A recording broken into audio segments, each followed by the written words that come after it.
The first thing I really want to do,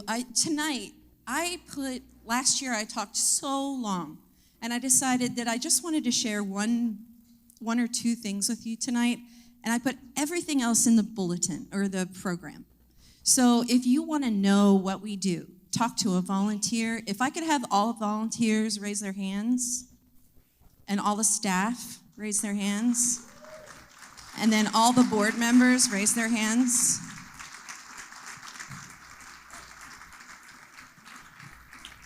If you're not entirely sure the scope of what we do at Carenet, I would invite you to talk to one of those people and read your program, or watch the video that was up on the screen, which is no longer there, so it's not a point. Maybe afterwards it'll roll through again. But it is such an exciting and vibrant ministry, and the first thing I wanted to do was just share a client testimony. She couldn't be with us here tonight, but I want you to be very quiet and direct your attention to the video screen.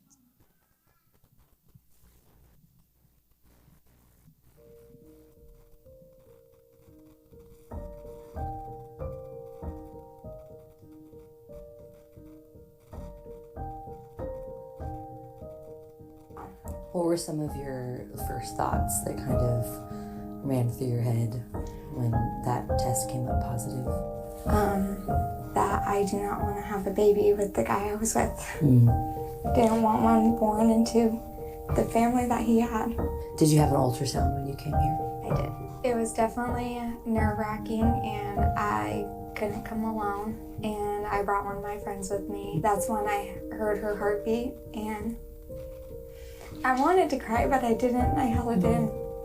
And to me, it just seemed like it was so real that I can hear it now. Yeah. Because in my mind, there was no way that I could get rid of something that had that heartbeat. Yeah. How do you feel Carenet has supported you from that moment that you came through those doors just to get, that ultrasound to where you're at today? Through here, I didn't feel judgment. Yeah. Didn't feel judgment of whatever choice I made, that no matter what, I'd still be loved. Yeah, it's a big deal. Yeah, it was. In a place where you feel alone, I didn't feel alone here.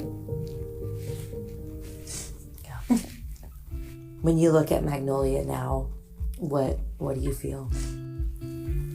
Just love and happiness, and that I'd do anything to protect her. And my first thought was, how could I ever think of getting rid of something like this? How could I ever think of getting rid of something so beautiful and happy and loving? All the stuff that's donated is just a huge help to everybody.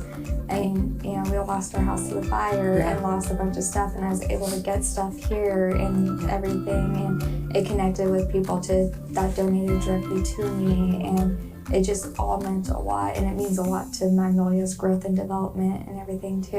Yeah. That there's something for every stage of her life. Yeah. Because I was pretty hopeless when I came in here. I was like, there's no way I'm gonna get through this.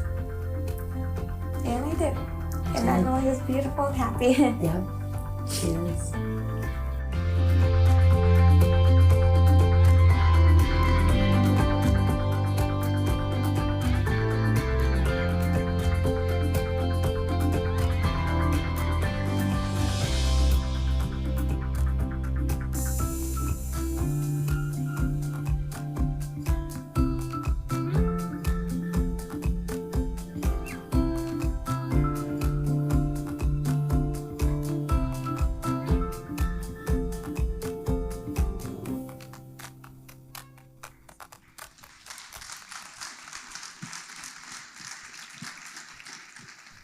Right, man, that's what it's all about.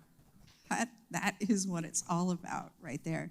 Guess how old the kid was who made that video, by the way? 13. He's going to have a bright future, right?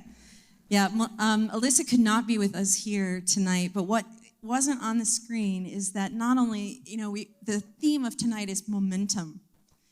And once she started to, the the definition of a momentum is like when something starts going, it's just going.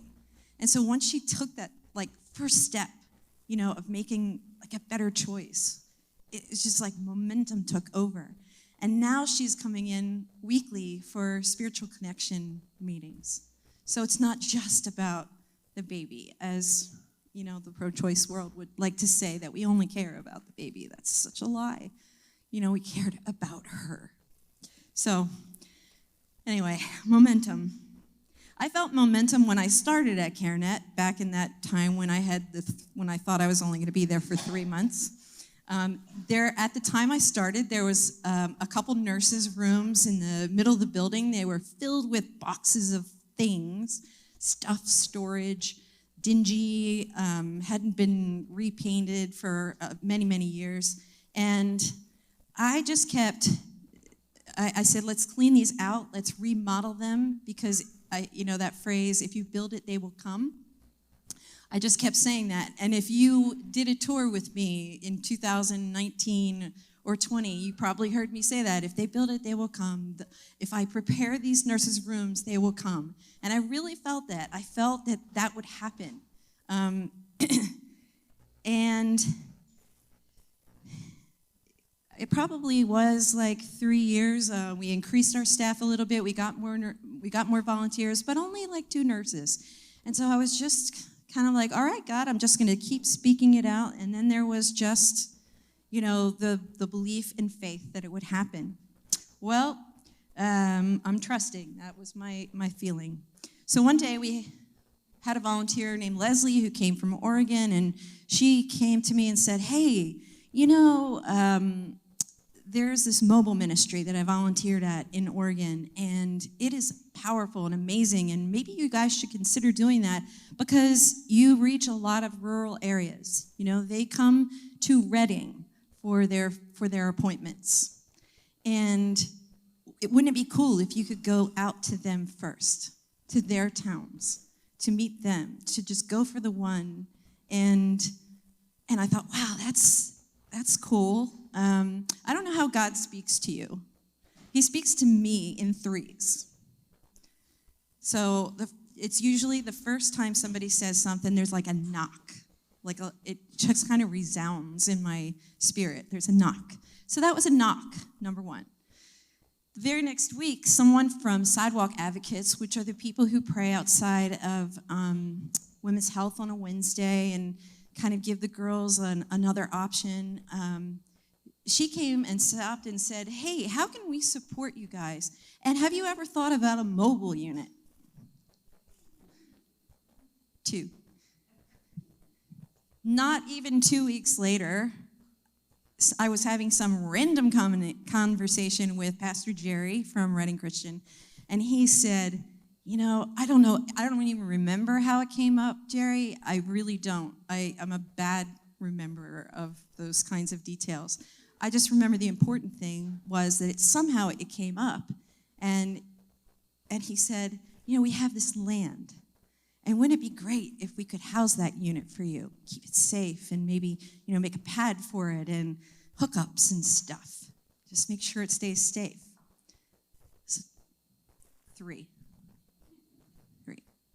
So after the 3rd knock, I started looking up Save the Storks and had a conversation with them, filled out an actual first application for a grant, and in a week, we were approved for an initial $30,000 towards a unit.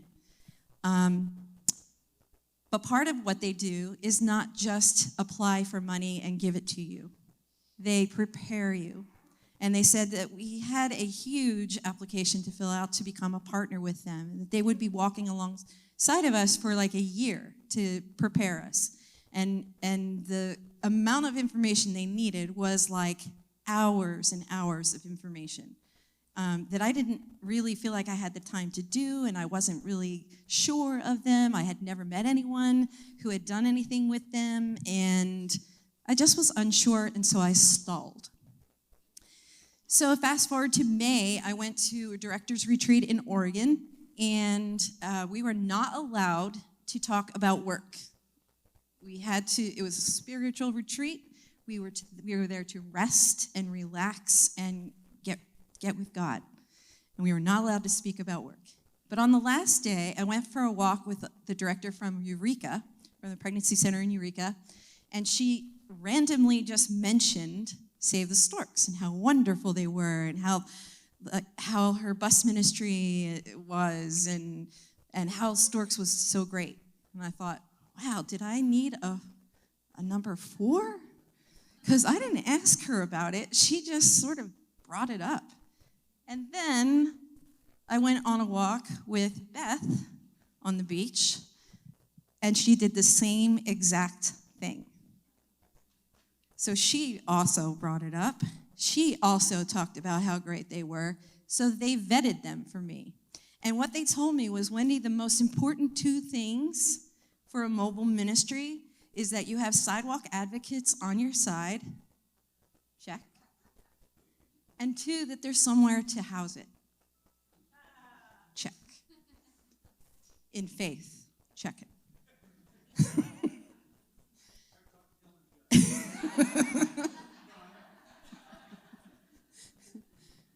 So that was it. Came back from that and went full force. I spent all the hours pulling out all the information. Momentum. It was just momentum. At the same time I came back, 1 month later, we had a volunteer retreat where 2 nurses signed up for the volunteer training. Signing up for the volunteer training is one thing. I mean, it takes, if you're a volunteer, you know, we vet you, we train you. It takes a year, basically, for you to really be an advocate at the center. And so 2 nurses took it. That was big enough. But then both of them were interested in the sonogram training, which was going to be in 2 weeks. We decided to just train those 2 nurses. Hey, you're here, you want to do it, we're going to do it. One of you has just been waiting to do it all for years and years and years. This is so exciting. And we're just going to bring the trainer here. And then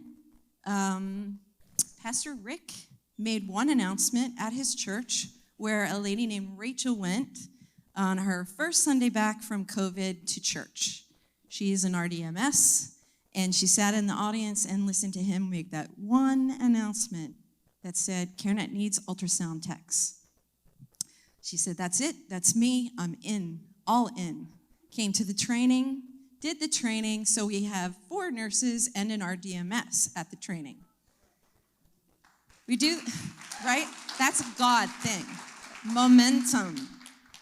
Momentum. I'm not making any of this happen. They're just coming. So we train. We bring a guy out from New York State. He's amazing. Trained for a week. Just did a phenomenal job. And then Rachel, the RDMS, started doing the ongoing training with them. So while he was there, he said, if you're going to get a mobile unit, you're going to need another ultrasound because the buses don't come with ultrasounds. You have to buy that yourself. So you should contact Psalm 139 and ask for a grant for new ultrasound, which we did, and it arrived this week.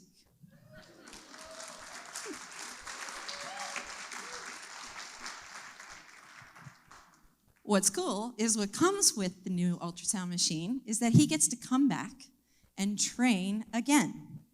He gets to train 2 more nurses and acquaint the already ongoing 4 nurses in RDMS in the new machine logistics. So he's going to come back. We will have 6 nurses and 1 RDMS. In the world of pregnancy centers, that kind of doesn't happen. It just doesn't happen. So I feel that momentum.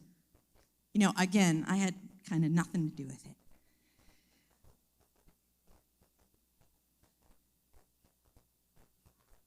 The world has its own momentum right now. I'm sure I don't really even need to tell you what is happening tumultuously around the country, socially, politically, in the world of pro-life. We know that this is going to be a big year. Roe versus Wade could possibly be overturned. Yeah. Amen.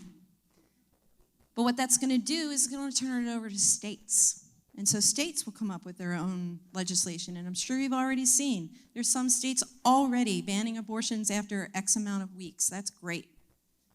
The sad news is that California has declared themselves to be a sanctuary state for abortion. Come to our state. Come have an abortion in our state. There's legislation right now out on the floor of our legislature to say, hey, we'll pay for it. We'll pay what insurance doesn't cover. We will pay for your transportation. We will pay for your child care. Come to us. So that's the world's momentum.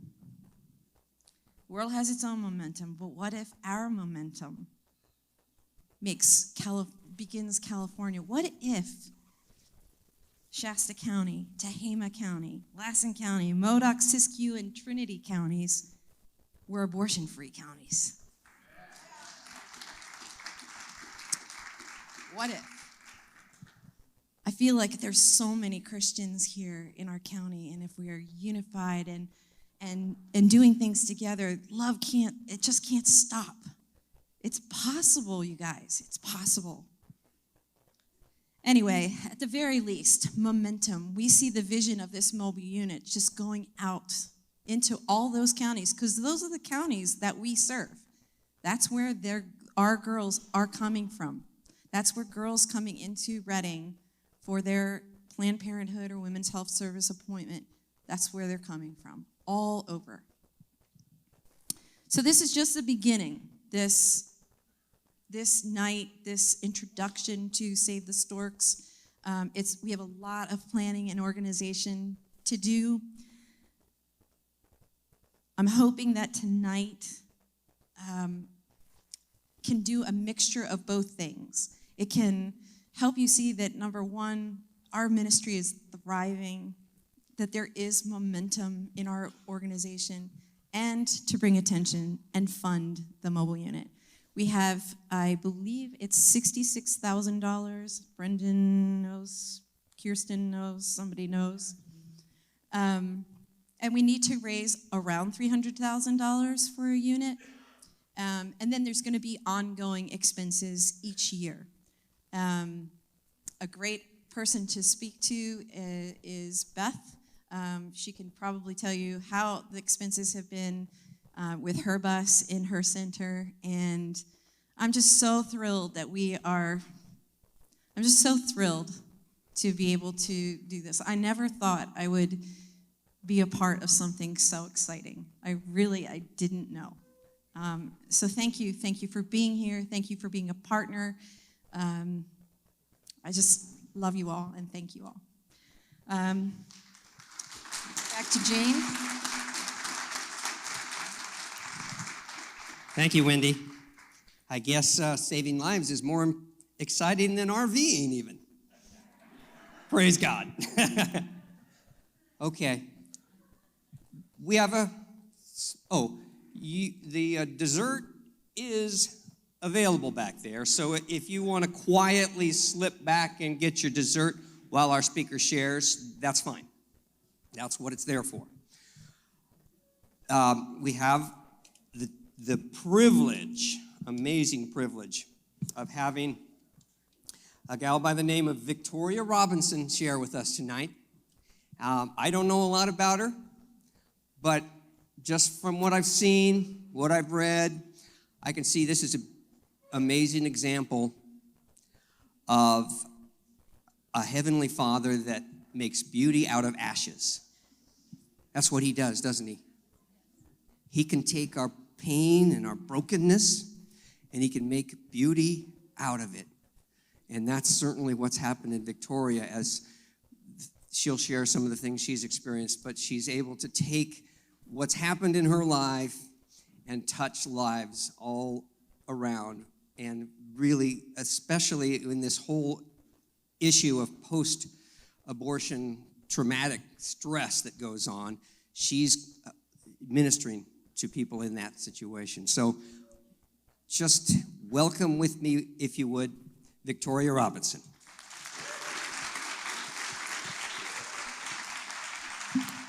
How about giving it up for Jesus? I'm going to tell you, that's one of the best. Oh, you guys are going for dessert now, right when I talk, huh? Yeah. This was your dessert. I saw somebody with a music stand. Can they bring that back over here so I can kind of, with that, while you're doing that? Well, thank you for having me. Thank you, Wendy. Thank you, Brendan. Where's Brendan? For picking me up at midnight at the airport last night when I got in from Nashville. Tennessee is where I came. And I'm going to be honest. When I'm asked to speak in California, I get nervous and I get excited. Because God called me many years ago to antagonize religious people. So I've been doing that for over 25 years in churches across the country. And I'll never forget when a woman came up to me once and she said, "Victoria, you've got a mouth on you." This was in church. I said, "I know, Kathy, what's your point?" She said, "God's going to use your voice to reach the nations." And he has taken me. Somebody needs to pull this thing up, please, for me. Where's somebody? He has done that in more ways than I can count. Right before that stupid plandemic, as I call it, showed up, I was in Italy, and I was speaking at a conference there and then spent an extra week, and I was so excited thinking, hey, I'm going to go everywhere, to Australia and Ireland and all these places to speak. Lord, open the doors. And then the doors shut.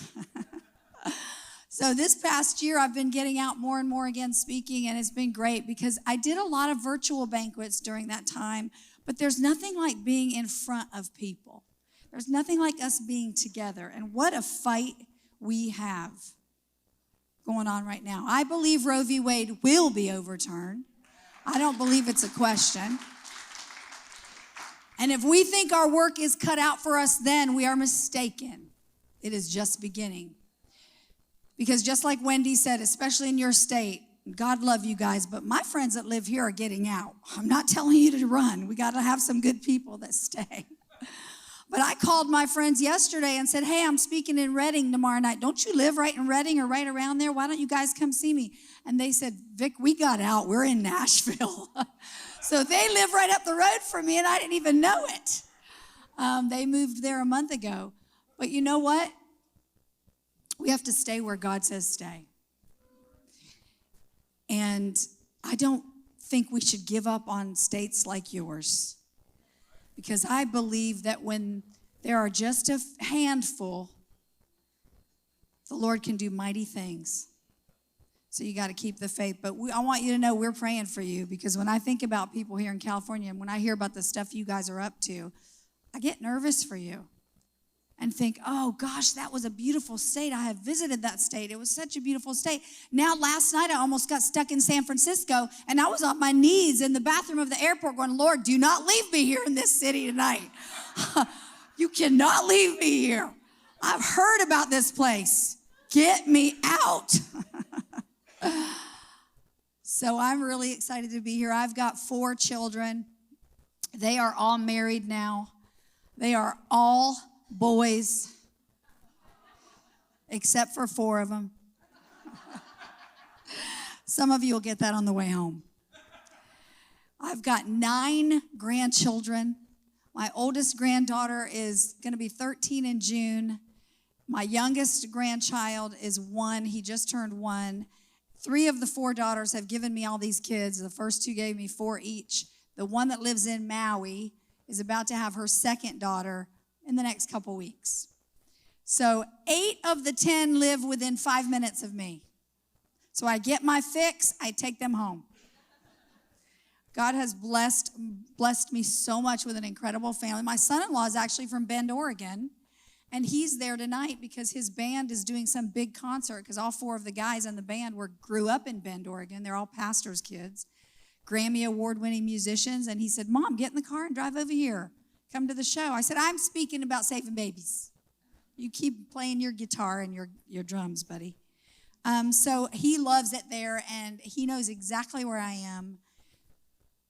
So I'm glad to be here all the way in California. God, gosh, I have so much to talk to you about. So I'm going to keep my phone because once I start, I'll be getting on a roll. Why do I do what I do? Well, as you heard a little bit about, and if you want to hear more about it and you want to read more about it, I brought a few books. They're on a table somewhere called They Lied to Us. Isn't that an appropriate name of a book? And what I did was I interviewed women who'd had abortions, and I took their stories and put them in a storybook, in a story form, and then put them in my book so that people could read this book. And when I wrote it over 16, 17 years ago, my goal was to give it out in pregnancy centers to women who were considering abortion. I knew that I could write a book that'd be over 300 pages long about this issue and telling the stories from the hundreds of women I've spoken to at the time. Now it's in the tens of thousands. But I knew I had a window of opportunity that was small. And when a woman walked into my pregnancy center, because I was the executive director back in North Carolina, I was a director of 2 centers in the Nashville, Tennessee area and 1 in Arizona over my 27, 28-year career going on. So I knew if I could hand them this little 100-page book and say, you know what, I know how you feel because I felt the same way you feel right now. But I'm going to ask you to take this free gift from us. And all I'm asking you to do is before you walk in to that appointment, just read the first chapter, because that's my story. Just read the first chapter. And then if you don't want to read anymore, you don't have to. This little book has saved tens of thousands of babies from abortion in the last 17 years. And all glory goes to God because God used a little book. Because when women know the truth, when women know better, when women feel supported, when women feel loved, not judged and condemned, they make better choices. And that's why that ultrasound bus is so important.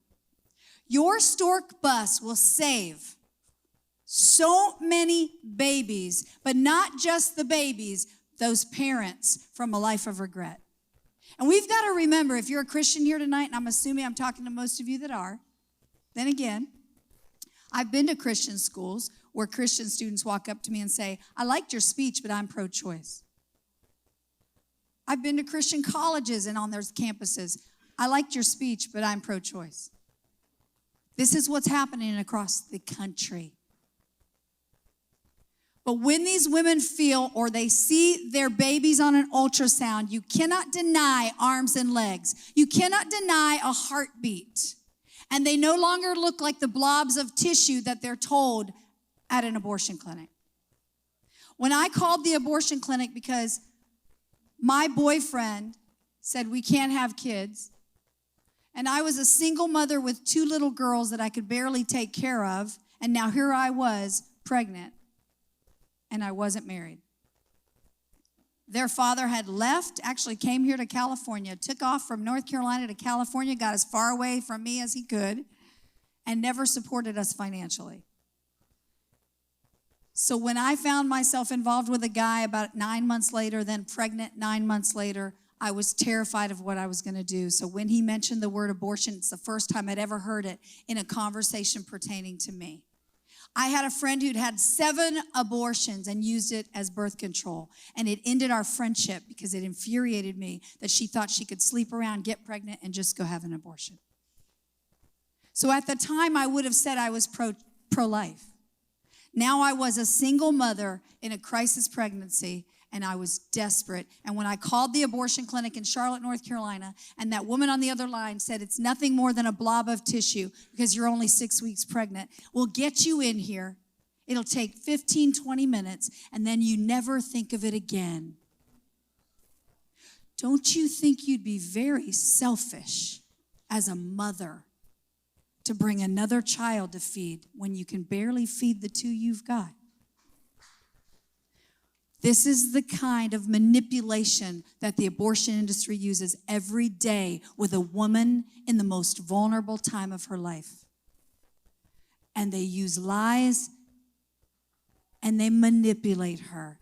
and they say everything they know she needs to hear, and they make sure she feels cared for.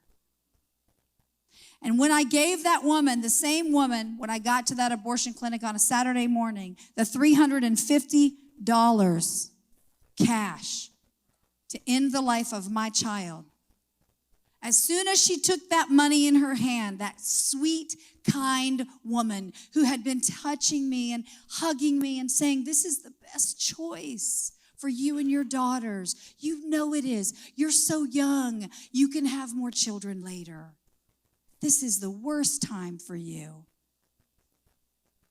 As soon as she had my money in her hand, she put it in her drawer and shut the drawer, looked at me and said, now change your mind on the table and we don't give you your money back. I went into the next room and I can tell you that they took the life of my child that day. But they never took the memory of that baby from me. And the woman I was that walked into that abortion clinic was not the same woman who walked out. And for over 10 years, I buried my secret. I got involved with men I shouldn't have who were abusive or didn't treat me well because I thought I deserved it.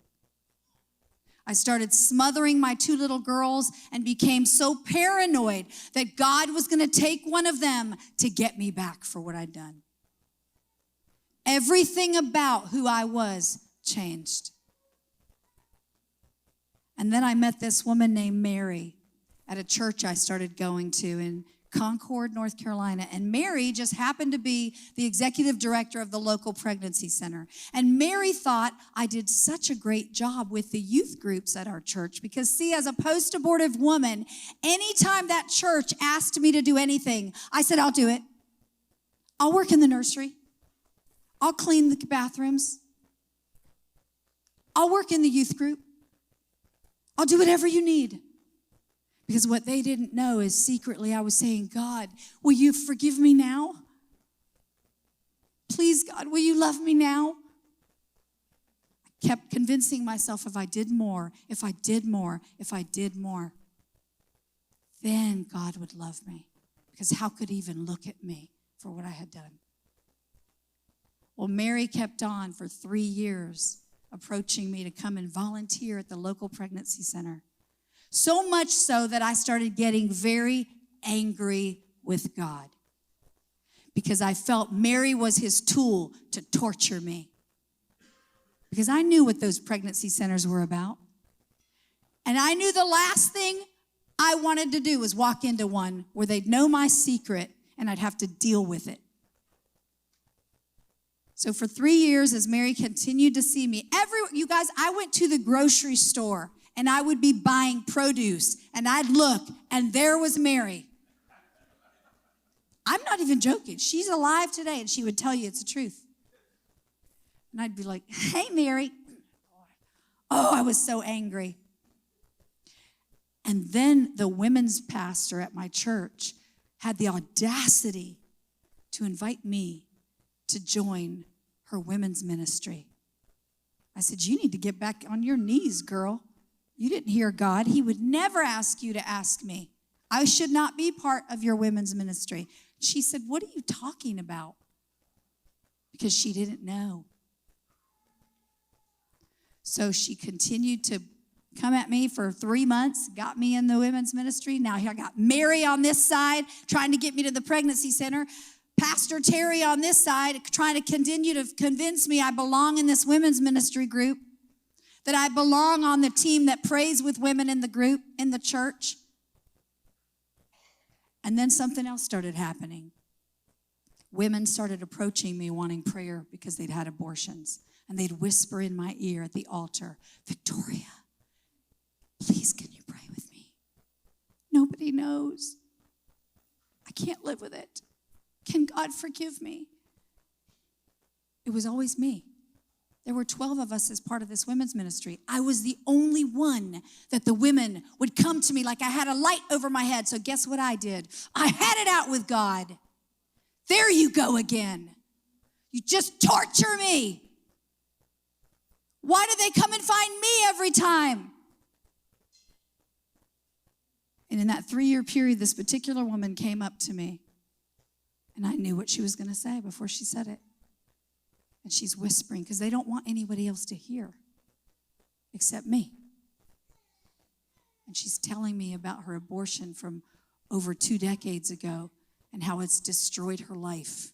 And can I please pray with her? Can God forgive her? And I prayed with her, and I watched before my eyes, like so many women before, her countenance change. Everything changed. And I watched God transform her life right before me.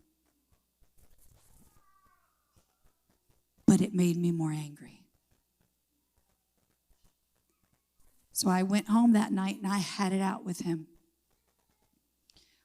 I'm talking wrestling on the floor, the whole thing. I'm talking things I said to Jesus that he gets me. You probably wouldn't, so I'd never tell you what I said.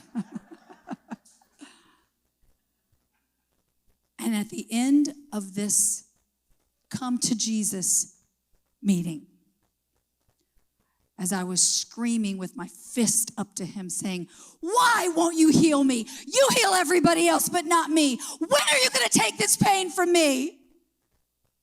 I heard the Spirit say, I've been trying. And then I remembered Mary.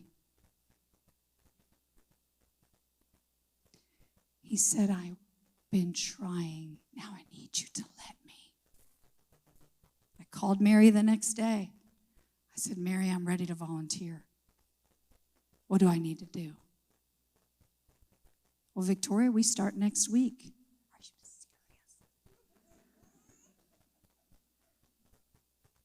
I still didn't tell her, but I went through the volunteer training. And I worked with the clothes, sorting them out for a couple months because I wasn't ready. And then finally I walked in her office, shut the door, and said, I need to tell you something. I had an abortion. And I need help. Because I can't live with it anymore. She said, I know, Vic. You know? Is it tattooed over my forehead? What do you mean you know? She said, Vic, the Lord told me a long time ago. Now we're going to get you in abortion recovery for the trauma you've gone through. And God is going to use what the enemy meant to destroy you for good. That was over 2 decades ago. And God has been doing it ever since. And that's why when I do abortion recovery with women, and I'm getting ready to start with men as well, I know that this is not just about those unborn children. Because the Jesus I serve, who died on a cross, did not just die for the aborted children in this country. He died for those parents. And when a child is aborted, that baby's immediately with him. And today, I don't know how many children, I don't know your statistics. I know throughout the country, 2,700 plus children died today at abortion clinics across this country. And they're in the arms of Christ. But that's 5,400 men and women who are going to have to deal in some form or capacity with that choice they made today. When I wrote that book, They Lied to Us, which I hope you guys will sell me out so I don't have to take them back, by gosh. Or I'm going to say some nice things about Redding, California.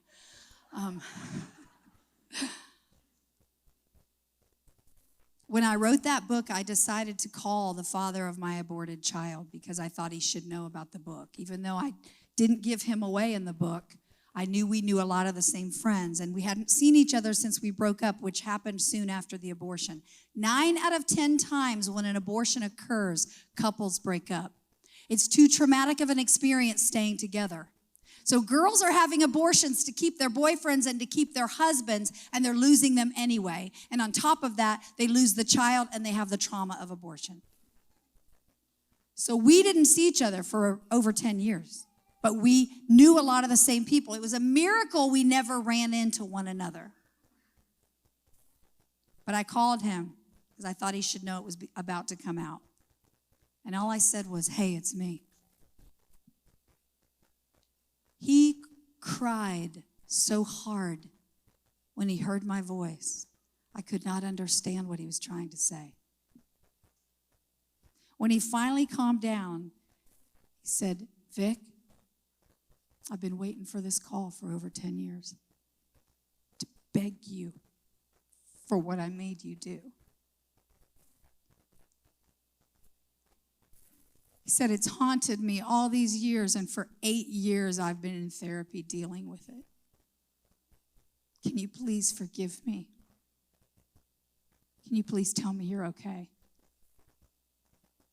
In that moment, I realized two things. One, little good Christian girl I thought I was still holding unforgiveness towards him. And in that moment, I realized I need to forgive him. And I did. And my healing came full circle. The second thing that happened was I realized men are hurting too. And I felt that same spirit in my heart say, don't forget these fathers. These children have fathers. Men, we have emasculated you for too long. And I'm going to stand up here and tell you that I am so sorry for the way we have told you to sit down and shut up. I am so sorry and apologize for the fact that we've said to men, it is not your body, it's hers. It's not hers either. And we need men to stand up because we need men to say, enough is enough. I will take care of her. I will support her. Because when men run, women run the other way too. And there are so many women who would not choose abortion if men would stand up. But you men have been told so many times to shut up, it's not your business, that you don't know what to do. I believe God is looking for an army of men to stand up and say, I'm going to do whatever I got to do to stand up for these unborn kids. I have another book coming out called They Lied to Us Too, which is the story from men. And these men said the same thing to me every time I've hung up the phone with them or met with them, interviewed them, or however we've done the interview. They've said, thank you, Victoria. Finally, somebody's talking about us. Yes, I talked her into it. Yes, I made her do it. Yes, I forced her to do it. Yes, I threatened her. But when I realized that was my baby too, it destroyed me. God made women to nurture and give life. That is our nature, right? This means yes, right? God made us to give life. So ladies, when we go through an abortion, it's not natural. So at the moment, it may feel like, oh, my prayers are answered. Whew, okay, see, I'm fine. I survived that. Then the little things start happening to you. The way you think, the way you act, the way you behave, the way you bury things. You shut people out. You won't have friends. Because if they get too close, they might know your secret. All the different things that you may not even attribute to having an abortion. It changes us because it's not natural to kill our children. God made men to protect. God made men to take care of their women, to take care of their children. So when a man realizes what he's done, it has the same effect in a different way. Because he did nothing to protect his child. So when I started Reassemble, and please check it out, reassemblelife.com. I started it only 6 months ago. After I resigned from Storks, I knew that the timing of everything that was happening was because of Reassemble. I knew one day that I was going to be doing more post-abortive healing. I've been doing this for over 2 decades. When I left that retreat on that Sunday, I said to those women who put me through the retreat, because I went through that retreat that Mary got me in for my healing. And I said, every woman who's had an abortion needs to go through this retreat. Every woman who had an abortion needs to know there's hope for her. There's healing for her, that God loves her. God can still use her, that she can have more children. And they said, you do, and we're going to train you. And they did. Those women trained me. That's what I've been doing as well for over 2 decades, these retreats. And when I started my own nonprofit, reassemblelife.com, I knew God said it's time now to take this to the next level. I've already done 3 retreats in the last 6 months, and I have a waiting list for more. And here's the thing. I will fight for unborn children till the day I die, but I won't just fight for them. I don't just fight for unborn children. I fight for those men and those women that I know I'm going to have to deal with down the road in a retreat, who just like one last week said to me, thank you, Victoria. It's been 30 years and I've never cried the way I've grieved my baby this weekend, because I didn't know I was allowed to cry. These people don't understand that God loves them because they tell no one their secret, and nobody's there to tell them He does. So we cannot forget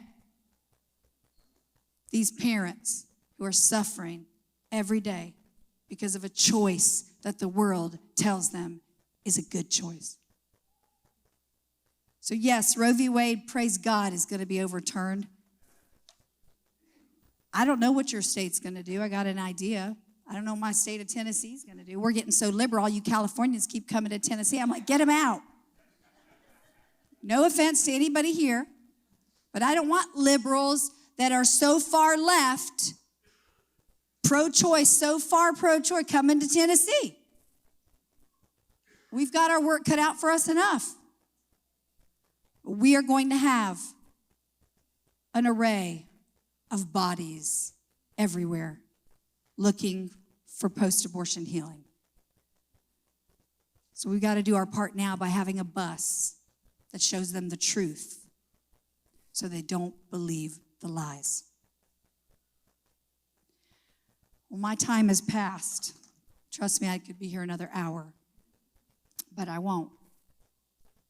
I'm going to introduce the video to you really quickly, and then I'm going to come back. Is that right? Or do this first? Do this first. Video, then that, right? Just roll the video. I'll be back.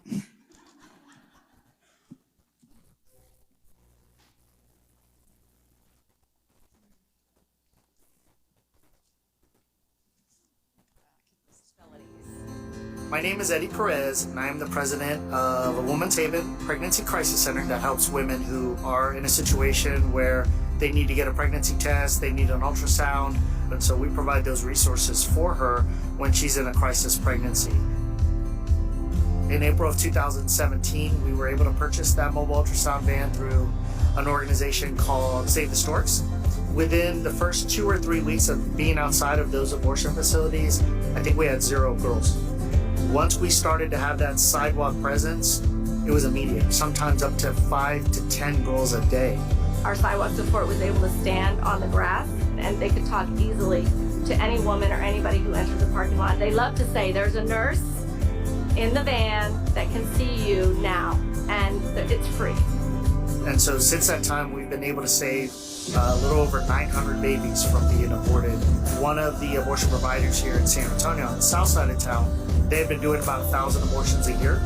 And because of our presence and because of the sidewalk advocacy program and getting girls to come over, they decided to close their doors permanently. I think this kind of pairing is exactly what the abortion industry fears, because it is such a powerful, prayerful, and empathetic approach to a problem that is so mired in shame and guilt and other kinds of these ugly feelings that we need to work through. People think that you got to have just that sidewalk packed, hordes of people that are out there. And that's just not true. And San Antonio has proved that.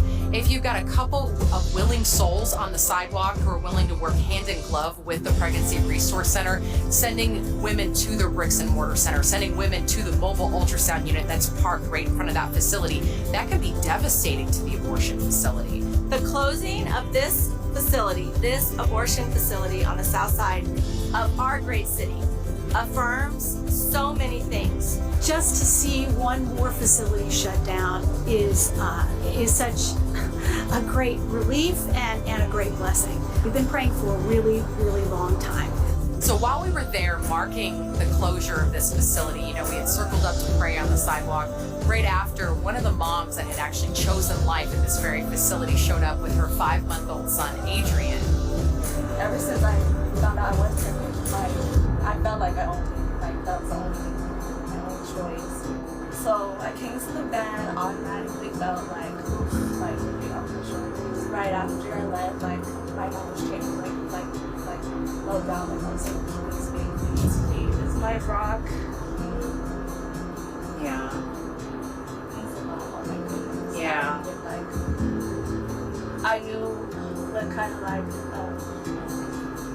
bond we were gonna have. I knew it was gonna be great, but I didn't know it was gonna feel like this. And what was so special was she was reunited with the advocate that had got her over to the mobile ultrasound unit and helped her to choose life. Of all the things I've done, today was a big special day for me.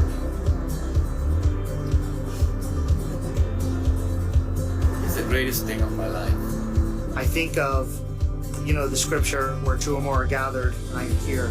And so I think about that and think, well, the two are one nurse, one counselor on the van. We can have at least one person on the sidewalk to talk to that girl and let her know that there's other options available. That formula will end abortion in this country.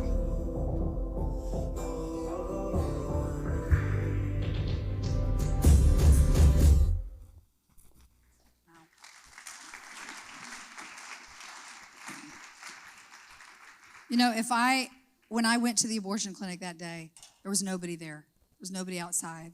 And that was, my oldest daughter will be 40 this year. So that was when my second daughter, who'll be 37, was 18 months old. So that was a long time ago, but there was nobody outside. And, I was so on the fence that I really believe, and God does everything happens, I get it. But I still think, had someone like a sidewalk advocate been out there, I'm not talking about people with dead babies, okay? If that's your thing, that's up to you. That